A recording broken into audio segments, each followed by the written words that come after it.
Nou Monique, Ja. wat zie je er prachtig uit. Ja, toga De dus. wilde beesten. Kom uit je zwembadje drinken. Qua beweging zijn we ook een beetje aan het studeren.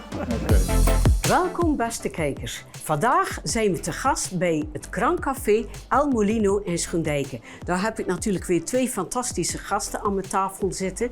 Karin de Vrieze en Roelie Donker. Jullie zijn van Jota. Jota. Wat betekent Jota? Jota is een inloophuis waar iedereen welkom is. Woensdag tot en met zaterdag zijn we open. Je kunt gewoon binnenlopen om andere mensen te ontmoeten, om iets te eten of iets te drinken. En we leggen wel de focus op kwetsbare mensen. Kwetsbare mensen. Ja. Dat is wel een heel mooi geheel, zeker in deze tijd van december. Ja. En ik zag dat jullie ook een project hadden voor eenzaamheid bij jongeren. Kan jij daar iets meer over vertellen? Ja, we hebben dus bij Jota hebben we Jota Jong. Dus dat is voor kinderen van 4 tot en met 12 jaar. We doen ook projecten met het SWIN, met de middelbare school. En we hebben dus inderdaad het project eenzaamheid in het algemeen bij Jota, maar ook eenzaamheid onder jongeren. Want dat is in de gemeentesluis zeer hoog. Overal, maar gemeentesluis toch wel hoger. Dus daar spelen wij op En in. waarom is dat in de gemeente Sluis hoger? Kan je daar een verklaring voor geven? Nee, daar zijn ook onderzoeken naar gedaan, maar we kunnen niet echt zeggen waarom het daar misschien toch een beetje buitengebied. Maar er is niet echt een duidelijke reden voor. Oké. Jullie nemen dan jongeren mee, maar hoe vinden jongeren jullie? Want voor mij was het helemaal nieuw. Ja. Misschien heel slecht, maar ik heb me verdiept in jullie werk. De twee motoren als coördinators van samen met 40 vrijwilligers, want anders is dat niet te behappen, om dat neer te zetten in Oostburg. Zitten jullie dan alleen in Oostburg of ook ergens anders in de streek? Onze locatie is inderdaad Oostburg. We zijn echt heel blij dat we in het hartje van Oostburg ons plekje hebben, waar mensen ons makkelijk weten te vinden tussen de winkels.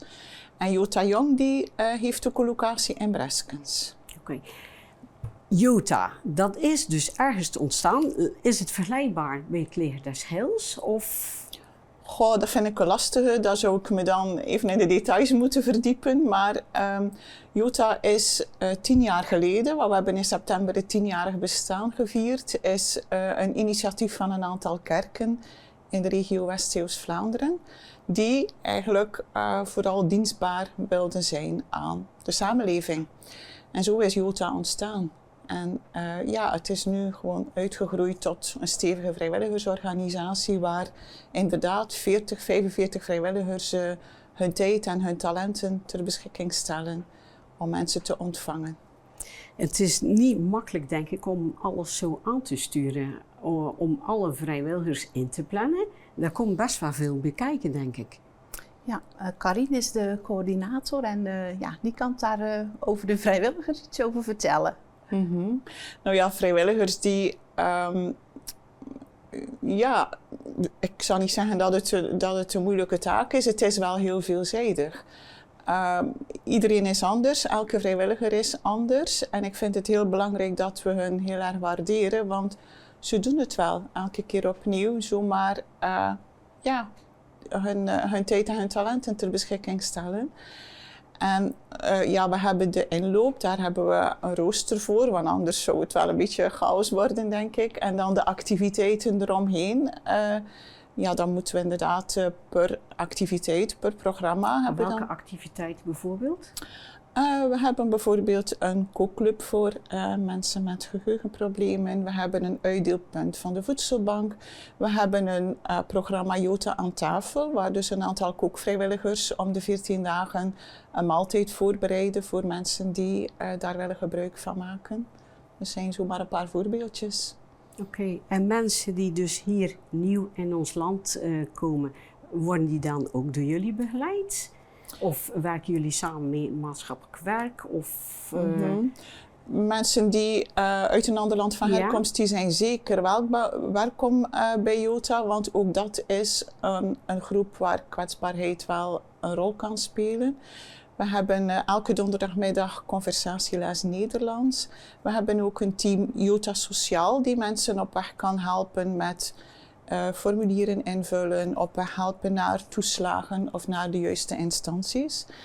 En we zijn bekend bij de gemeente, dus gemeentelijke instanties verwijzen ook regelmatig door naar Jota.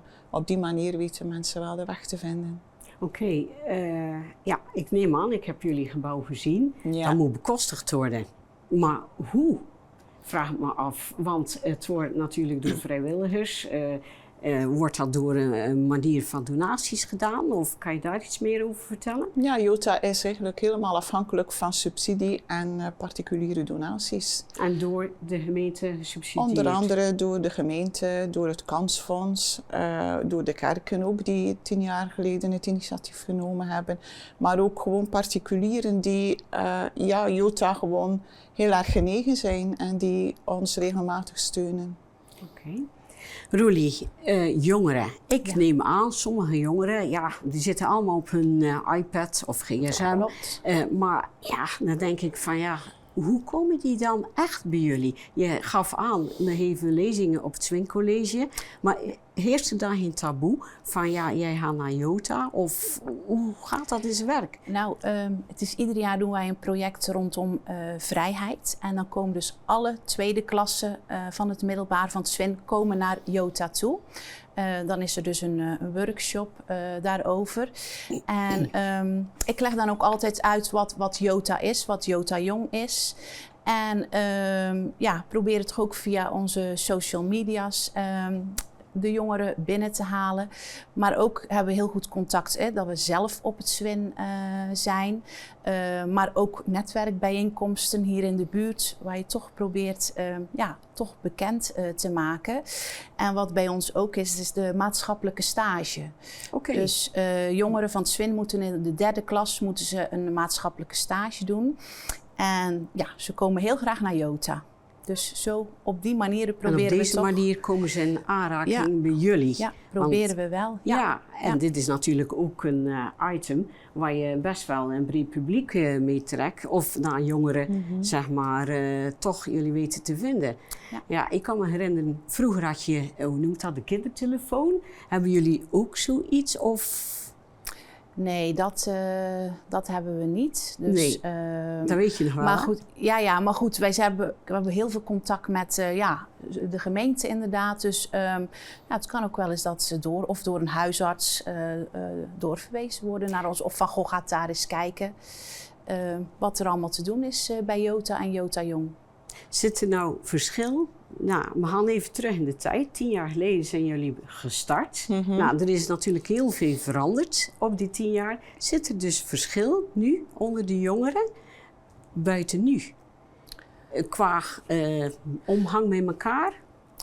Nou ja, het is tegenwoordig is gewoon de telefoon en de iPad is gewoon, dat is hun leefwereld.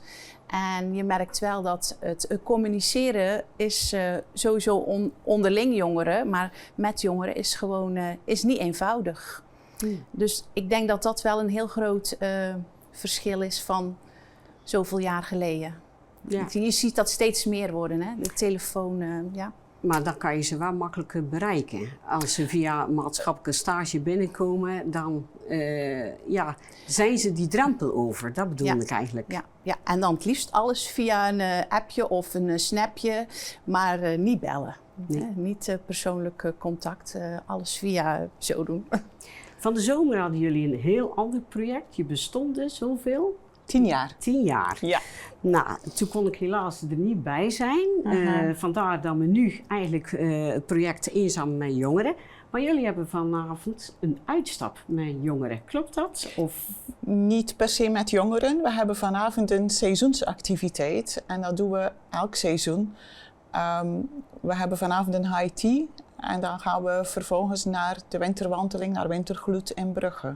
Oké. Ja. Dat is ook een hele organisatie. Want rijden jullie dan met auto's of ga je dan met een bus? Met een taxibusje. Met een taxibusje. Ja. En dat wordt Ja. dan ook weer deels gesponsord. Ja, klopt. Daar hebben we ook subsidie voor. Dat is eigenlijk het project Seizoensactiviteiten. En ja, mensen zijn daar ook wel, maken daar wel heel graag gebruik van. Elk seizoen houden we of een lunch of net als nu een variatie erop, zeg maar een high tea, gekoppeld aan een activiteit, meestal een uitstapje. Oké. En zo bewegen we met de seizoenen mee. Hoe blijven jullie nu scherp in het dagelijks bestaan? Hebben jullie nog opleidingen of kom je landelijk bij elkaar van collega's die hetzelfde werk verrichten in Nederland? Jota is lid van Netwerk DAK. Netwerk DAK is een koepelorganisatie van inloophuizen. Dus ik heb wel af en toe contact, een keer een studiedag of een netwerkdag met Netwerk DAK. Ja, en in het voorjaar hebben Roelie en ik samen een opleiding gevolgd rond eenzaamheid. Dus dat soort dingen, ja, we blijven inderdaad wel vernieuwen. En ja, we vinden het ook wel fijn om te blijven ontwikkelen. Ja, kan je daar een stukje over vertellen? Van hoe dat over de gaat? opleiding eenzaamheid? Ja. Bij Jota is ontmoeting eigenlijk van begin af aan een heel belangrijk begrip. Alles wat we organiseren draait rond ontmoeting.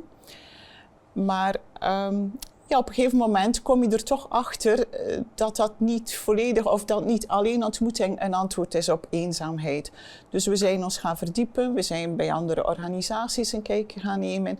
En toen kwamen we bij die opleiding. En daar hebben we onder andere geleerd dat mensen dusdanig in eenzaamheid of langdurig in eenzaamheid kunnen zitten, dat ze ontmoeting juist gaan afweren.